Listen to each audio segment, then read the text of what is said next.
Days passed on, and he did not remember until at length, on settling up my weekly accounts on Saturday night, I found myself possessed of only one remaining coin, a half-crown piece. Still, I had hitherto known no lack, and I continued praying. That Sunday was a very happy one. As usual, my heart was full and brimming over with blessing. After attending divine service in the morning, my afternoons and evenings were taken up with gospel work in the various lodging houses I was accustomed to visit in the lowest part of the town. At such times it almost seemed to me as if heaven were begun low, and that all that could be looked for was an enlargement of one's capacity for joy, not a truer feeling than I possessed.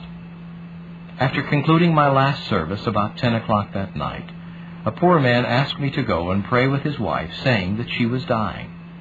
I readily agreed, and on the way asked him why he had not sent for the priest, as his accent told me he was an Irishman. He had done so, he said, but the priest refused to come without payment of 18 pence, which the man did not possess, as the family was starving. Immediately it occurred to my mind that all the money I had in the world was the solitary half-crown, and that it was in one coin. Moreover, that while the basin of water gruel I usually took for supper was awaiting me, and there was sufficient in the house for breakfast in the morning, I certainly had nothing for dinner the next day. Somehow or other there was once a stoppage in the flow of joy in my heart. But instead of reproving myself, I began to reprove the poor man, telling him that it was very wrong to have allowed matters to get into such a state as he had described, and that he ought to have applied to the retrieving officer.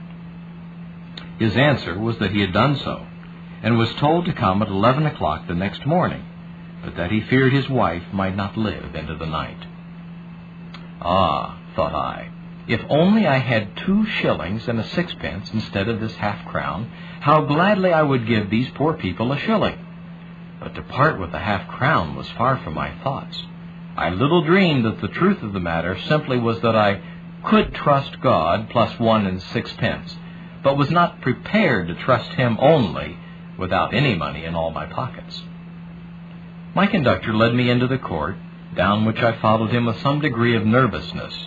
I had found myself there before, and on my last visit had been roughly handled.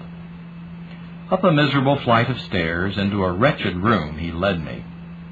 And oh, what a sight there presented itself! 4 or 5 children stood about, their sunken cheeks and temples telling unmistakably the story of slow starvation. And lying on a wretched pallet was a poor, exhausted mother, with a tiny infant, 36 hours old, moaning rather than crying at her side. Ah, thought I, if I had 2 shillings and a sixpence instead of a half-crown, how gladly should they have 1 6 of it? But still a wretched unbelief prevented me from obeying the impulse to relieve their distress at the cost of all I possessed. It will scarcely seem strange that I was unable to say much to comfort these poor people. I needed comfort myself. I began to tell them, however, that they must not be cast down, that though their circumstances were very distressing, there was a kind and loving Father in heaven. But something within me cried, "You hypocrite, telling these unconverted people about a kind and loving Father in heaven, and not prepared yourself to trust him without half a crown." I nearly choked. How glad would I have compromised with conscience if I had a florin and a sixpence. I would have given the florin thankfully and kept the rest, but I was not yet prepared to trust in God alone without the sixpence. To talk was impossible under these circumstances. Yet, strange to say, I thought I should have no difficulty in praying. Praying was a delightful occupation in those days. Time thus spent never seemed wearisome, and I knew no lack of words. I seemed to think that all I should have to do would be to kneel down and pray, and that relief would come to them and to myself together. "You asked me to come and pray with your wife," I said to the man. "Let us pray."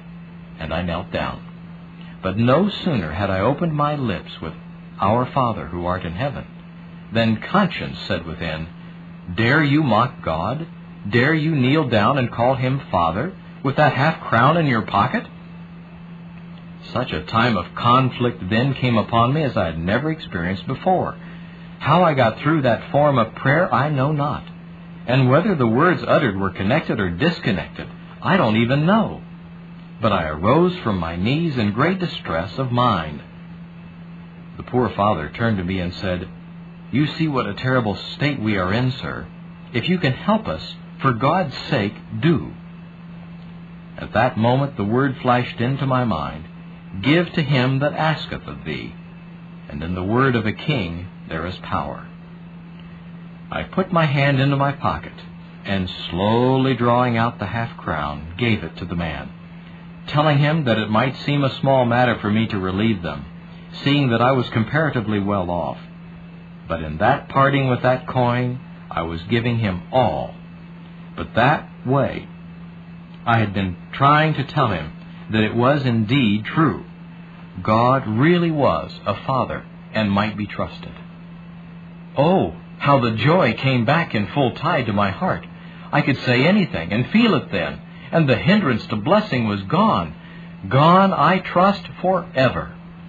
Not only was the poor woman's life saved, but my life, as I fully realized, that had been saved too. It might have been a wreck, would have been probably as a Christian life, had not grace at that time conquered and the striving of God's Spirit been obeyed. I well remember that night as I went home to my lodging how my heart was as light as my pocket. The dark, deserted streets resounded with a hymn of praise that I could not restrain. When I took my basin of gruel before retiring, I would not have exchanged it for a prince's feast. Reminding the Lord as I knelt at my bedside of his own word, "He that giveth to the poor lendeth to the Lord," I asked him not to let my loan be a long one, or I should have no dinner the next day. And with peace within and peace without, I spent a happy, restful night. Next morning, my plate of porridge remained for breakfast, and before it was finished, the postman's knock was heard at the door. I was not in the habit of receiving letters on Monday, as my parents and most of my friends refrained from posting on Saturday, so that I was somewhat surprised when the landlady came in holding a letter or packet in her wet hand, covered by her apron. I looked at the letter, but could not make out the handwriting. It was either a strange hand or a feigned one, and the postmark was blurred. Where it came from, I could not tell.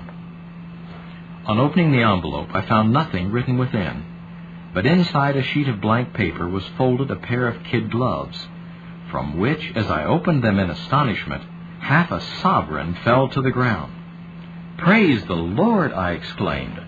400% for 12 hours investment. How glad the merchants of Hull would be if they could lend their money at such a rate of interest. Then and there I determined that a bank that could not break should have my savings, or earnings as the case might be, a determination I've not yet learned to regret. I cannot tell you how often my mind has recurred to this incident, or all the help it has been to me in circumstances of difficulty. If we are faithful to God in little things, we shall gain experience and strength that will be helpful to us in the more serious trials of life. But this was not the end of the story. Nor was it the only answer to prayer that was to confirm the strength and readiness of Hudson Taylor's faith at that time. The conclusion of the story is told in his own words. This remarkable and gracious deliverance was a great joy to me as well as a strong confirmation of faith. But of course 10 shillings, however economically used, will not go very far, and it was none the less necessary to continue in prayer, asking that the larger supply which was still due might be remembered and paid.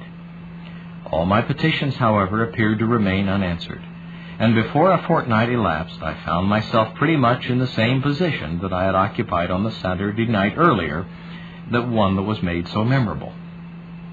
Meanwhile I continued pleading with God, more and more earnestly, that He would Himself remind Dr. Hardy that my salary was due.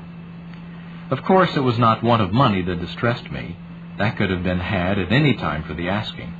The question uppermost in my mind was, can I go to China, or will my want of faith and power with God prove so serious an obstacle as to preclude my entering upon this much-prized service? As the week drew to a close, I felt exceedingly embarrassed. There was not only myself to consider. On Saturday night, a payment would be due to my Christian landlady, which I knew she could not dispense with. Ought I not, for her sake, to speak about the matter of the salary? Yet to do so would be, to myself at any rate, the admission that I was not fitted to undertake a missionary enterprise.